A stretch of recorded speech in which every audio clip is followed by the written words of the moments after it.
You know, hard work pays. I put in a hell of a lot of work all throughout this build-up in the fight. I pumped out more content than anybody, more content than Fox, more content than ESPN, more content than BT Sport, more content than everybody on the Mag Live on my own channels. You know what I mean? I'm a workhorse from all angles, not just in the gym, but I'm building this media empire now myself, and we pumped out the content. I'm very proud of how it went. We consistently, daily movies I was releasing, you know, from like a month ago, every single day. You know what I mean? Nobody's doing that. So I'm very proud of it, and I'm very, like, the work pays, hard work pays, and I put in the work, and that's why I'm sitting at the top. I put it all on the line. I show up, I perform, and I get the results from that. I think some people, and maybe I used to think once you got successful, you could, you're successful, and okay, now you can kind of just relax a little bit, but that's not the case at all. You have to pedal even harder. You have to work even more. There are more opportunities that need more time and dedication, and in order to do them well, you have to really hunker down and do the hard work. But I've never been afraid of hard work, and I always tell people, when I'm asked, and it's pretty often that I'm asked about dreams and achieving creative goals, that I always believe that the bridge between reality and a dream is work. And I always, in moments of despair and doubt and dark days, focus on the work. I show up and I work and I work and I work and I work. I took everything that I learned from an ethics standpoint that my grandfather taught me and put it into that. And saying, if you pound it as hard, whatever thing in the same direction, if you keep hitting it, at a certain point, it's gonna break and it'll open up. So that's what I did. Like, it was like, okay, cool, this is what I'm gonna do. I'm gonna focus on this thing. We go either succeed or die trying. It is what it is. I mean, you know, everybody got the same story. We just got different details. But like I always say, life is 10% what happens to you, it's 90% what you do about it. So the first step is getting completely and brutally honest enough to say, I am tired of myself. When you say I'm sick and tired of being sick and tired, that's the facilitator of change. That's when you're ready to say these words, no more excuses. No more excuses. I went to Kent State, I dropped out.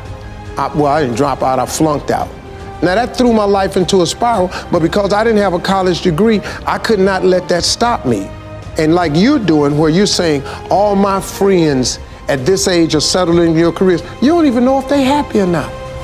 Stop comparing yourself to others. So the first thing you do is stop focusing on other people. Instead, focus on being the best version of you that you can. Then you'll recognize that you deserve to sit at the big table with everybody else after you become the best that you can be.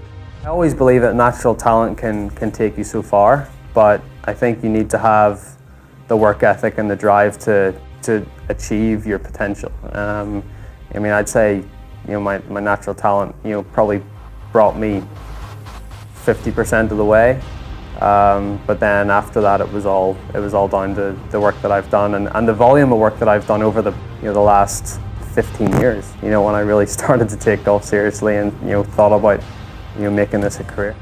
And so the one thing my father gave me, which was really key, was that work ethic, that ability to get myself up in the morning, no matter how tired I was, to push myself through those pain barriers. And again, the combination of the loss of a mother at 6 and then being sent out to work at 10, I mean, starting work at 5 o'clock in the morning to do the milk round, being dropped off at 8:45 at school in the milk van, that work ethic. So that combination of those two, work ethic and great insecurity, was what got me to where I went to.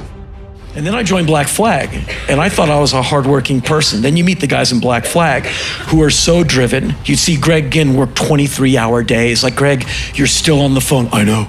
Greg, when did you eat? I don't know. Greg, when was the last time you showered? Do we have a shower? Like, the guy, we were not gonna be stopped. And I kind of go at that intensity, kind of anything I do.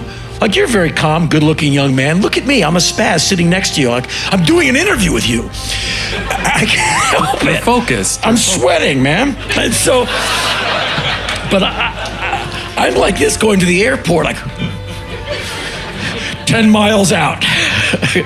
And so it's anger that has informed kind of my life, and unflatteringly a sense of vengeance. Every damn person who said I wouldn't be anything, I'm crushing them every day. Everybody I had to endure in any band I was in every day into a powder. In order to succeed, not just in the fashion business, but just to succeed generally, is it talent or hard work? It's a combination of both, but I would say it's slanted towards hard work, slanted towards obsession. There are many designers who have much greater talent as a designer than I do, but they may not have my drive, they may not work as hard, they may not have the focus, the desire. I mean, you have to have a talent, because in the end, you can have all those things, and if the pair of pants you make don't make someone's butt look good, they're not going to buy them. Yeah, so sure. You have to have the talent to be able to make something that people want. But then you also have to have the drive and the desire to, sometimes people are successful because maybe they don't have that drive, but they have someone around them who takes their raw talent and pushes them.